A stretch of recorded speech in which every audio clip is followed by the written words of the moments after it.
Bonjour, et nous sommes à nouveau live. Ce n'était pas prévu aujourd'hui, mais quand même, j'ai eu envie de le faire. Donc, à nouveau 10 minutes pour essayer d'enrayer cette situation de stress et essayer de trouver des solutions. Donc, mon nom est toujours Christelle Pilot et j'aide les parents à recapturer leur liberté et à avoir une vie de joie et d'équilibre et de redonner ça à leurs enfants. Et ce que j'avais envie de partager aujourd'hui, dans les prochains jours, on va avoir des intervenants surprises, déjà demain et dans les prochains jours encore. Et je voulais rebondir avant que ces intervenants viennent expliquer leurs astuces. Je voulais rebondir sur ce qu'a dit Christelle. Donc la première, la deuxième séance de 10 minutes anti-stress. Christelle a dit que en fait, elle avait remis très, très, très vite une routine en place pour justement essayer de diminuer le stress.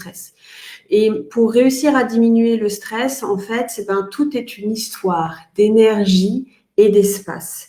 Et donc, c'est pour ça qu'elle a dit qu'elle faisait de la cohérence cardiaque, qu'elle a dit qu'elle allait se promener, et la musique aussi. C'est les 3 astuces qu'elle a données. Et j'avais envie de rebondir là-dessus. Alors, je vais vous expliquer un petit peu comment fonctionne le stress. C'est tout le temps l'analogie que je fais avec mes petits clients, donc les enfants dont je m'occupe, mais aussi les adultes quand on fait de la pleine conscience ensemble.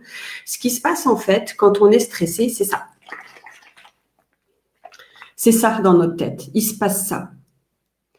Et quand on a ça, en fait, c'est très très difficile en fait de faire la part des choses. C'est difficile de rebondir, c'est difficile de prendre du recul, c'est difficile d'avoir des nouvelles idées. C'est juste difficile, c'est tout quoi.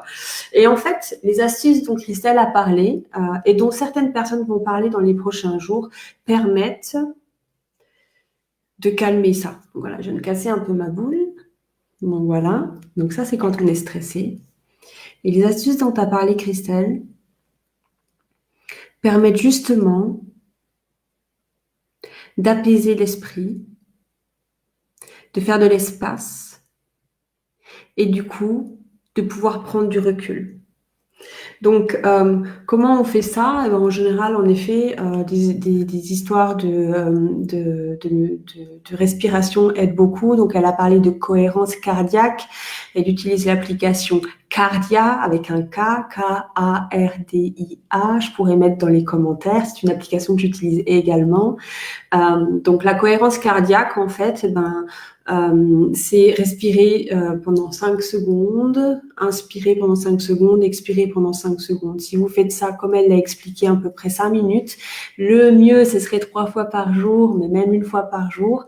En fait, ça permet de régler aussi la cohérence du cœur et ça permet au point de vue physiologique d'apaiser notre corps. Et quand on apaise notre corps au point de vue physiologique, du coup, on apaise notre mental et il devient plus calme. Et quand il devient aussi spacieux, on va dire, c'est beaucoup plus facile de trouver des solutions.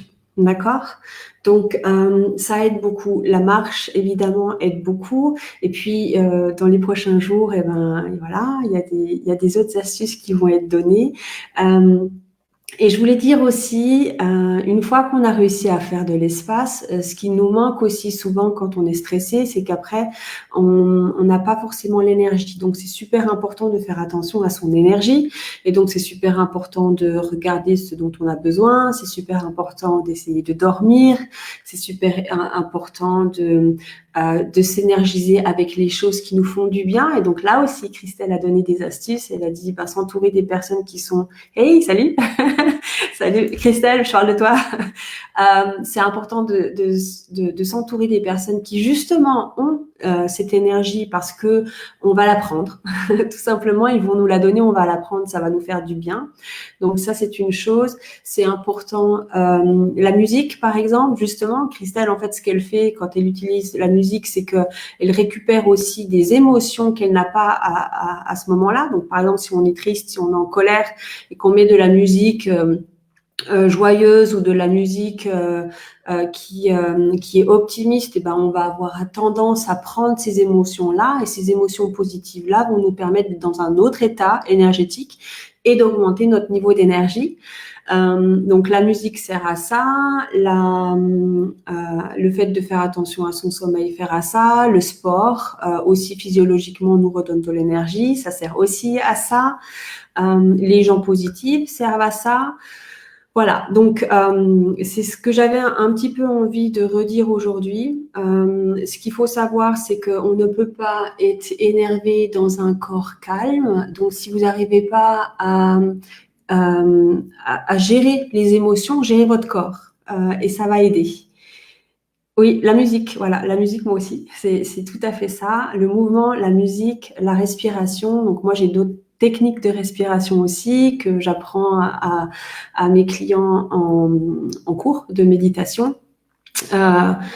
Voilà ce que j'avais envie de partager avec vous. Si vous avez d'autres astuces, n'hésitez pas. Vous pouvez les mettre en commentaire. Et surtout, essayez de garder votre énergie le plus haut. Essayez de lâcher prise sur tout ce que vous ne pouvez pas contrôler, parce que si vous lâchez prise sur ce que vous ne pouvez pas contrôler, vous aurez tendance à avoir un esprit comme ça. Si vous voyez l'esprit comme ça, les problèmes sont toujours là, hein, mais ça nous laisse quand même plus d'espace pour pouvoir les résoudre. Alors que si on lâche prise sur rien, si on essaye de se battre sur des choses sur lesquelles on ne peut pas se battre, ou si on rumine sans vouloir passer à l'action, c'est ce qui se passe. Et donc, du coup, ça devient compliqué. Je vous souhaite une bonne journée et je vous dis demain, 12h30, pour notre invité qui va nous expliquer aussi un exercice pour rester calme, pour rester centré. Voilà. Ciao!